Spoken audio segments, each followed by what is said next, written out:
मुंबई हमले के दोषी तैयबुर राना को लाया जाएगा भारत। अमेरिकी सुप्रीम कोर्ट ने मुंबई हमले के दोषी तैयबुर राना के भारत प्रत्यर्पण को मंजूरी दे दी है। कोर्ट ने मामले में उसकी दोषसिद्धि के खिलाफ समीक्षा याचिका खारिज कर दी है। भारत कई साल से पाकिस्तानी मूल के कनाडाई नागरिक राणा के प्रत्यर्पण की मांग कर रहा था। राणा 2008 के 26/11 मुंबई आतंकी हमलों का दोषी है। आतंकी राणा के पास भारत प्रत्यर्पित न किए जाने का यह आखिरी कानूनी मौका था। इससे पहले वह सैन फ्रांसिस्को में उत्तरी सर्किट के लिए अमेरिकी अपील न्यायालय सहित कई संघीय अदालतों में कानूनी लड़ाई हार चुका था। केस का तहव्वुर हसन राणा उसको इंडिया को एक्स्ट्राडिट किया जाएगा। क्योंकि आप इस केस से जुड़े रहे हैं तो तहव्वुर का जो रोल है पुलिस केस के मुताबिक कितनी मदद मिलेगी अब इस केस की और जो परतें हैं उसको खोल पाने में या इसको आगे ले जाने में?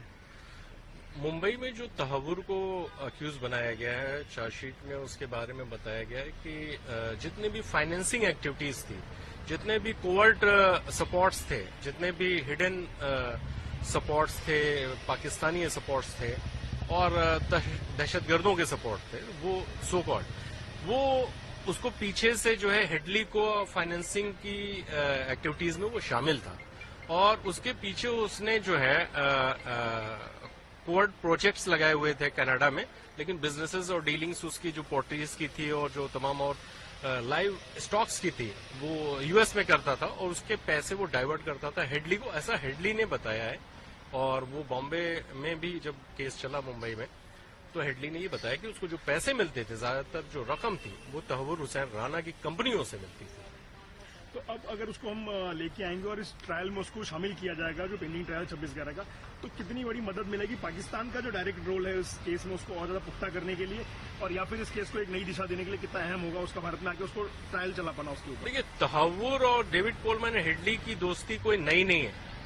ये उस वक्त थी जब वो वहां, जैसे यहाँ एनडीए सीडीएस है मुंबई में, गोरखा ट्रेनिंग सेंटर है नेपाल में, उसी तरीके से वहां पर नेशनल डिफेंस अकेडमी है और नेशनल डिफेंस अकेडमी के ये स्टूडेंट्स रह चुके हैं और दोनों कलीग्स हैं, दोनों एक ही क्लास में पढ़े हुए हैं। तो तहव्वुर और डेविड कोलमैन हेडली अलग नहीं है, लेकिन फाइनेंसिंग करने के लिए तहव्वुर के ऊपर एलिगेशन है और वो वहां के डिफेंस अकेडमी के जो है एलुमनाई है और डिफेंस में काम करते थे या नहीं करते थे, ये जो है ये बारीक बहुत रेशेदार चीजें होती हैं जिसको आप कह सकते हैं कि इसके तार कहीं ना कहीं जुड़ेंगे एजेंसीज से, और उस एजेंसीज के लिए इन्होंने काम किया या नहीं किया उसको इनको धुल पाना थोड़ा सा मुश्किल लगता है फिलहाल, क्योंकि इनके टेलीफोनिक कन्वर्सेशंस के बेस पर ही पूरे केस और एलिगेशंस अमेरिका ने साबित कर दिए हैं। और जाहिर सी बात है कि वो एविडेंस भी यहाँ पर एडमिसिबल एविडेंस है।